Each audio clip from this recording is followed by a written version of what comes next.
C'est sur instruction personnelle de sa divinité Papa Simon Kimbangu Tiangani, chef spirituel et représentant légal de l'église kimbanguiste, que le révérend Kitousueka Landou Dédou, pasteur responsable de la paroisse de Paris-Saint-Ouen, a effectué une première visite d'inspection le vendredi 12 juin 2026 dans ce chantier qui accueillera dans quelques mois la paroisse pilote de l'Europe. Depuis l'incendie survenu la nuit du 24 au 25 mai 2026 dans les installations qui servaient de lieu de culte pour la paroisse de Paris-Saint-Ouen à Fleury-Mérogis, sa divinité, Papa Simon Kimbangu Tiangani, a estimé qu'il était temps pour la paroisse où siège sa conseillère directe, Maman Marie Mouilou Dianguenda, de trouver un lieu pouvant réunir tous les services de l'église au même endroit. J'aimerais bien voir qu'à se mettre goudronné en attendant. Ça c'est vraiment fini. Voilà, la partie goudronnée. Donc là vous avez le portail par où on est rentré. Là, ouais. Donc tout ça c'est la partie par laquelle on est rentré dans le local. Nous on est derrière, on est derrière là. On est par là. Et voilà c'est ça. Et là du coup c'est l'entrée et du coup faut s'imaginer du goudron comme ça. Terrain plat avec goudronné. Tranquille. Voilà. Ah bah voilà. Bah, ils ont commencé ici. Ils ont commencé à faire un repère pour mettre la dalle. Nous, ça nous intéresse. Ouais. On avait voulu voir, et puis ben, on va l'attaquer là-bas.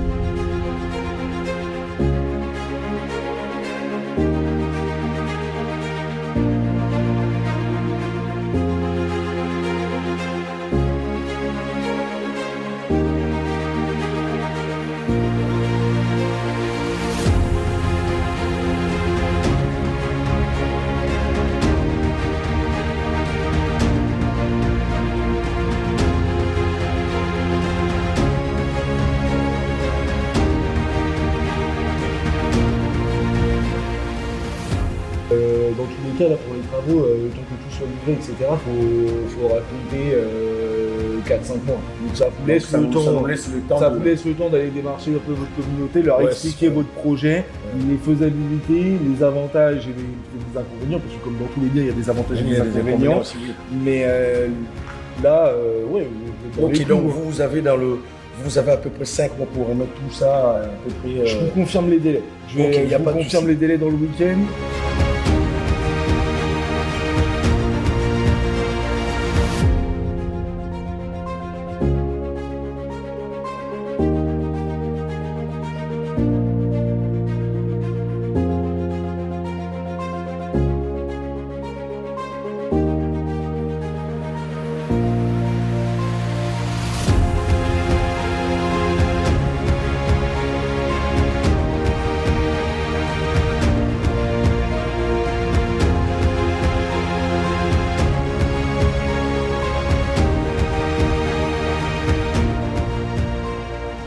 L'intérieur sera comme ça.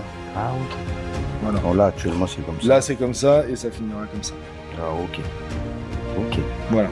Na kombo tata mona pe molio mo santu bana ya paroisse Saint-Ouen ndenge tolobaki te tokopesa Papa Simon Kimbangu Tiangani esengo soki nzamba sepeli biso tozwi mapamboli bana ya paroisse Saint-Ouen bisika o bozali komona na bilili ezali bisika na biso bisika o ndenge tolobaki te tokofutela lisusu te bisika na lobaki yangoyo ezo dépendre na ngai na yo na moyen financement bisika o bomoni dans 5 mois et vous ala modèle oyo te toye lelo to sali ba image na mikoloko ya tokozonga pe wa tokosala ba image yo mwana ya paroisse Saint-Ouen bisika ozali ndenge tozali koloba tango nyoso Papa Simon Kimbangu Tiangani ayebi ete Saint-Ouen esika basambelaka ezikaki nzambe azalaka surpris te yango wana tofungola mitema na biso po ete makambo Papa Simon Kimbangu Tiangani azali kobongisa pona paroisse Saint-Ouen ekokisama yangoyo tembeza te yangoyo lelo botala ndenge ezali tokozonga wa tuya kozwela mosusu bilili soki botali na kati bokomona baengin eza na kati na mikolo koya ndenge bomoni yango lelo na mikolo koya bakolivre biso yango na modèle bomoneli te donc bango moko bakosalela biso ba travaux bakotiela biso goudron na libanda et bakolivre biso yango bien structuré soki botali pour l'instant bokomona biloko eza na kati baengin eza na kati ezosala mosala ya kodéblaye mpona mikolo koya bakotia dalle na kati awa espace oyo nde bomoni yango boye ezali 2400 mètres carrés ezali vraiment énorme yango wana na nyonso tu wana espace oyo eza ya biso donc ndenge tolobaki toza kosala mosala po ete Papa Simon Kimbangu kiangani azwa esika na kati ya mboka oyo espace yango oyo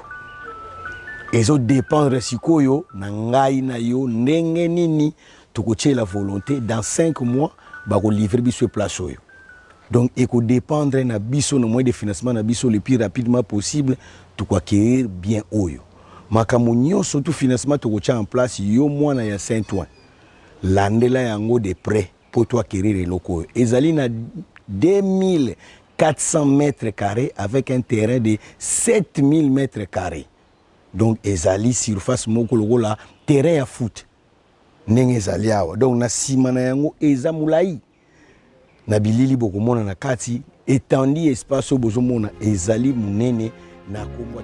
En bon élève, le révérend Kitoussoué Kalindou Dédou s'est efforcé à répondre rapidement à la demande du chef spirituel, car, dit-on, la parole du chef fait office de loi.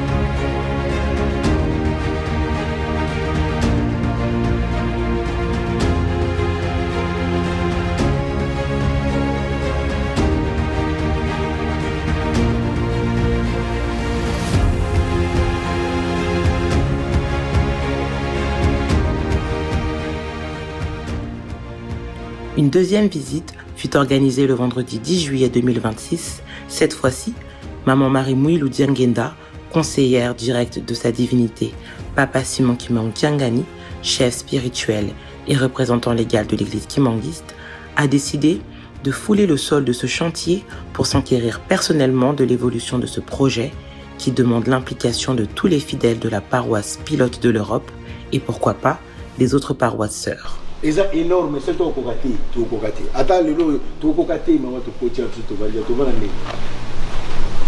To kokate. En fait, il y a pour remplir un. Il y a pour remplir un nom. Voilà.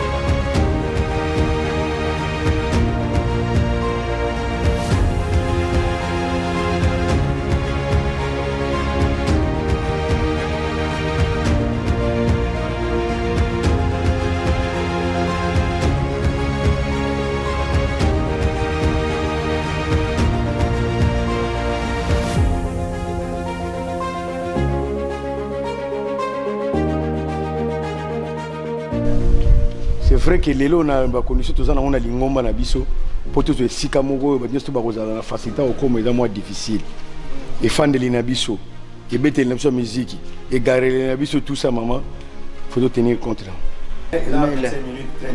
D'accord. Ensuite, on prend un bus. Bus. Ah. Et à pied à peu près. À pied, je sais pas.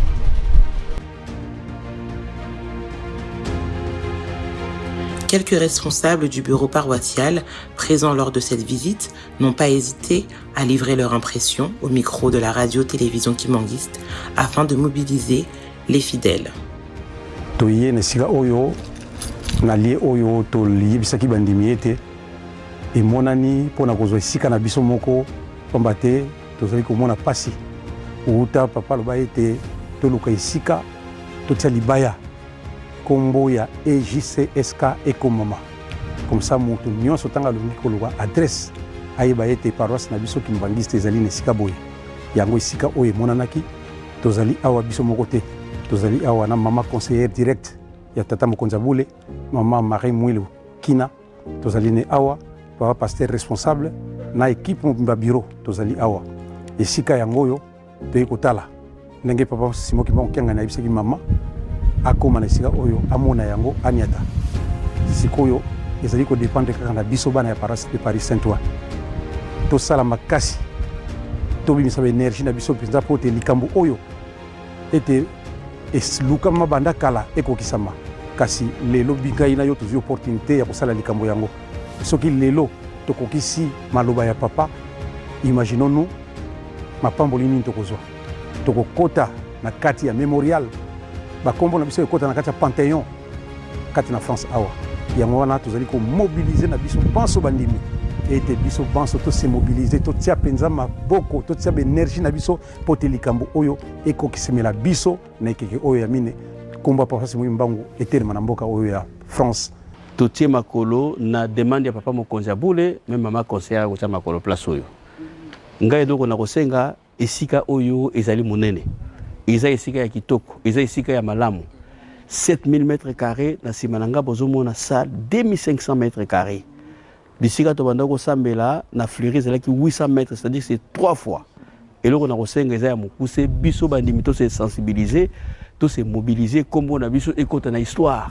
ba génération bakoya na sima bakotuna ba obalekaki batikela biso nini bisika yango oyo tokotiela papa Simon Kimbangu libaya lotula baya ndenge papa Fuma Maza lobaki voilà le côté kosenga yango wana vraiment mondimi nyonso a se sensibiliser a se mobiliser à côté na projet oyo 1000 euros 2000 euros 3000 euros 5000 kino likolo komisa kombo na yo ozo mapamboli ekota na Panthéon etika na libela ke projet oyo basalaki pona kotiela papa Simon Kimbangu libaya na mboka ya France na Europe ngai pe kombo ekotaki toye liboso na bino na ntina na mokumba to likambo ya motuya oyo tolobaki pona likambo etali projet ya salle ndenge mbela epesamaki epai tata mokonzi abule ete tokora oluka esika oyo tokotia libaya po ete kombo papa Simon Kimbangu ekoka kosala na kati na mboka oyo tomoni esika ndenge balakisi biso na bilili ndenge toali komona ezali esika moko ezali monene mpe ezali esika moko ya kitoko kado oyo ya monene tokoki kopesa papa Simon Kimbangu na mboka oyo ezali ya kokoma kombo na ye soki libaya etiami ekozala reconnaissance moko ya monene lipoto tata Nzambe alors tata Nzambe soki ya sepeli ne biso tozwa mapamboli yango wana toali kosenga boye na 5 mois oyo bali kosenga biso tosala effort bapapa bakotaka 5 mois na nkamba mpona kozwa kokanga likambo ya kitoko ya monene oyo ekobikisa biso bandimi mpe ekobikisa mokili mobimba biso mpe 5 mois oyo bapesi biso tose concentre tofongola mitema tofongola maboko topesa Nzambe na biso mpo soki ye asepeli nde biso tozwi mapamboli yango wana tosengi na biso bonso topesa mpo epesamela biso mpo ete kombo papa Simon Kimbangu ekoka kotikala na mboko mpe richesse spirituelle ekokita jusqu'à ce ke na bana na biso mpe na bakoko na biso ndenge tosololi na bango espace oyo nde bozomona lelo lobi mokolo tokoya dans 4 mois tokoya kokuta bakotiela biso dalle partout dalle ekotia mawa partout